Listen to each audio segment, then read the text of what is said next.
Israeli Defense Minister Yoav Gallant, who's coming to D.C. this week. And guess what he is bringing with him? Let's put this up on the screen. He is coming with his weapons wish list. He's got a whole Christmas list of all the things that he wants to get from the U.S. government. He wants them to be expedited, according to two Israeli and U.S. officials. Barak Ravid reporting this for Axios. Let me read you a little bit of this. Gallant is expected to arrive in Washington on Sunday for his first visit to the U.S. since assuming office more than 1 year ago.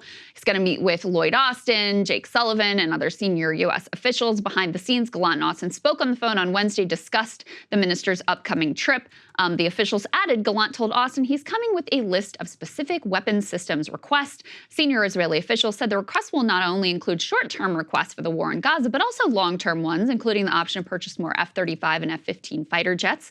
Israel wants to have the supply of the jets and other weapon systems expedited as much as possible, according to this Israeli official. We also have some reporting we can share with you from Tony Blinken's visit to Israel. This happened next week.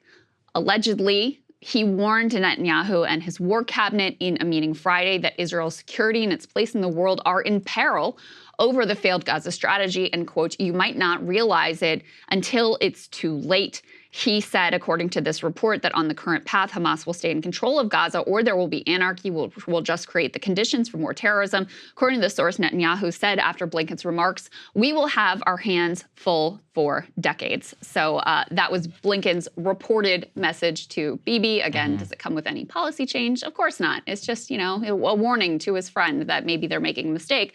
Of course, from Bibi's perspective, not only is he an ideologue and has an ideological interest in the annihilation that they're committing in Gaza, but also he has a personal political interest in dragging this war out as long as humanly possible so that he can maintain his position on his grip on power as he's incredibly unpopular within the Israel domestic population. Yeah, Gallant is actually going to be here today and probably will remain for several days. Apparently, actually, Crystal, this is from the Times of Israel.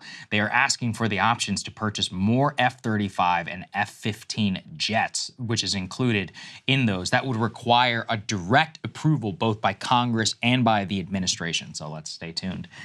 As to that, the secondary thing about this is that the trip was actually at the behest of U.S.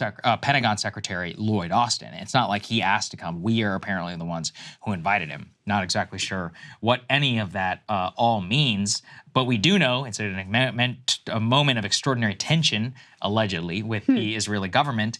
For example, the humiliation here is just completely outrageous. I mean, we have Bibi, who greets Anthony Blinken while he's on the ground with an explicit screw you message. We literally have this. We can put it up here on the screen from the Israeli news cabinet where he says, he was speaking in Hebrew, so we have the English translation.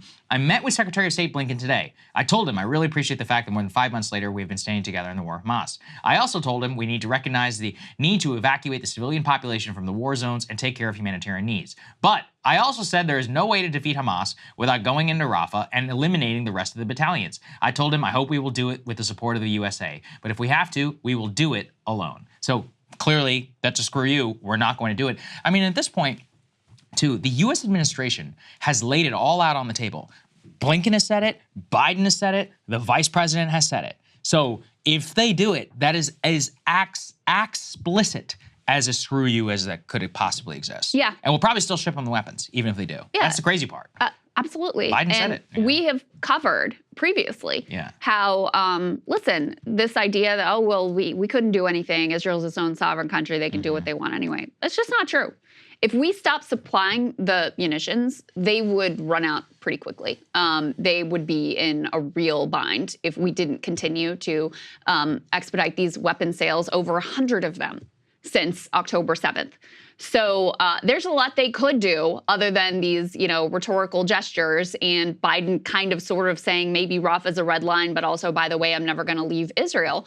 And so Bibi feels this actually strengthens him politically, he thinks, because he can be shown as standing up for Israel and standing strong against the U.S. and, making his own way, et cetera. When in reality, it is just completely humiliating and impotent from the U.S. side. And this was not the only humiliation of the Biden administration while Blinken was in the region. Go ahead and put this up on the screen. So Israel announcing the largest West Bank land seizure since 1993 during Blinken's visit. Smotrich, who is one of the most extreme members of the government at this point, he's actually in charge of this settlement policy. And he announced the seizure, the illegal seizure, I should add, of 10 square kilometers. That's about 3.8 square miles of Palestinian territory in the West Bank on Friday. As I mentioned before, that's the single largest land seizure since the 1993 Oslo Accords. That's according to Peace Now, a settlement watchdog group. Here is his quote. While there are those in Israel and the world who seek to undermine our right over the Judea and Samaria area, that's the West Bank, and the country in general, Smotrich said, we are promoting settlement through hard work and in a strategic manner all over the country. They go on to note in this piece that Israeli settlements in the West Bank are considered illegal under international law. Still, Israel has used land orders like the one issued Friday to gain control over 16% of Palestinian-controlled lands in the West Bank. And obviously, again, total screw you. Totally consistent also with the idea that they want to actually push Palestinians out completely, not only of Gaza, but also using these sorts of tools out of the West Bank as well. This is the one area that the Biden administration has been very vocal about. Weirdly, especially in the beginning, they were much less vocal about the atrocities being committed in Gaza, but they felt like I think they had a stronger hand to play in the West Bank because you couldn't butt Hamas and excuse what was going on there. So that's why you got this policy of sanctions against a few violent, quote unquote, violent settlers, and I use the quote because, there's a lot of violence backed up also by the IDF. And that's the thing is they wanted to make it, again, like it's just a few bad apples. It's just, the far-right Bibi Netanyahu regime. It's just these few bad apples in terms of the settlers, when it's very clear, the overall settlement policy is a top-down policy. It is backed by this government. It's been backed by every Israeli government for decades and decades.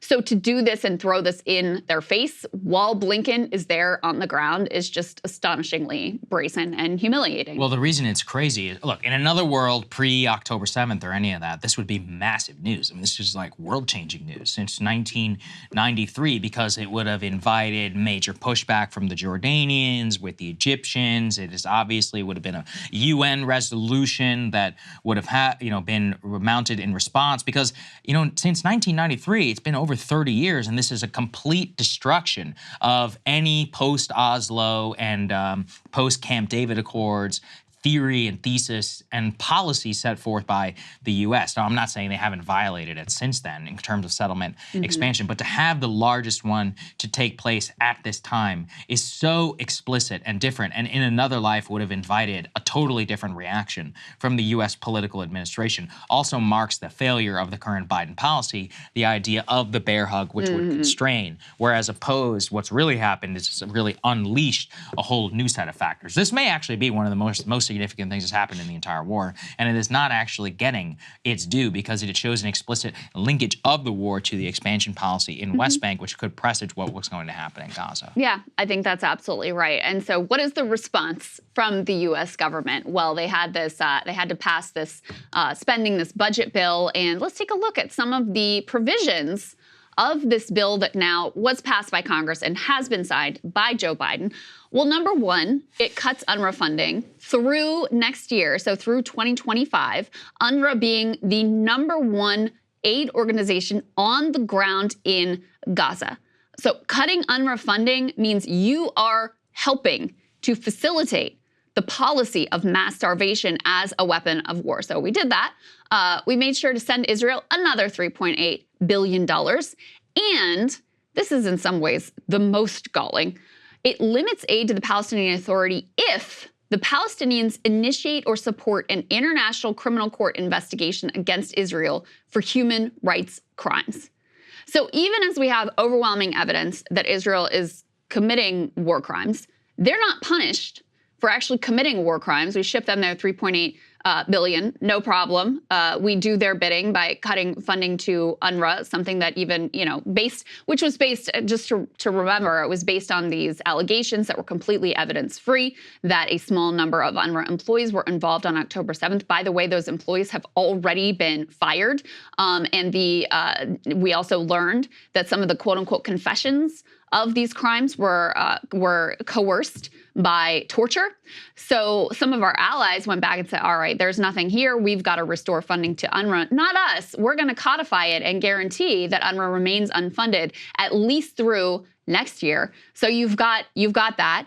And then you also say, and hey, by the way, Palestinians, if you've got an issue with these war crimes that are being committed and you have any ideas about taking this to the International Criminal Court for investigation, we're going to cut your funding further. It's just gross and disgusting, and also exposes the lie of the idea that the Biden administration is actually concerned about what's unfolding and actually really wants to change course, because these policies, these provisions in this bill could not possibly be more in line with exactly what Bibi Netanyahu would dictate to us as him wanting to see in terms of priorities from our government. So I think, the words are one thing, the rhetoric is one thing, but you can see from the actions where the policy actually is. Yeah, and then if you want final confirmation about who we're run by, here's a great question at the Pentagon where they're asking basic questions. So how is this aid peer thing, how is that gonna work? Yeah, they have no idea. Let's take a listen. And then on the pier, the Benavides set sail today. Yep.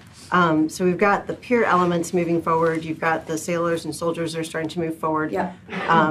What's going to be the Pentagon's role in kind of that final mile? Are you letting contracts for contractors to then deliver that aid into Gaza?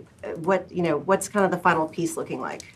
So that's still something that's being worked out right now. And in terms of the distribution, that's not something that the U.S. military will be involved in. We are, the logistics, setting up, coordinating the movement of the humanitarian aid from either the floating pier or to that floating causeway. But that's something that, in terms of how the distribution of aid is going to happen once it gets into Gaza, that's not something that we're handling. What is this gobbledygook? I don't have that for you right now. Well, you probably should, at some point. How's this going to work? Are the Israelis screening it? How's the distribution of aid actually happening? Where's it coming from? How much? It's just, this is why this is such a boondoggle and idiot plan. When we have the only thing standing in front of aid right now are those protesters that the government is allowing. Why does it make any sense to be pursuing any of this? Well, and the government itself, right, too, through their policies. And I mean, seems like kind of a critical detail of, okay, the aid has arrived at the port. What now? Because we know the problem is not that there isn't sufficient aid available.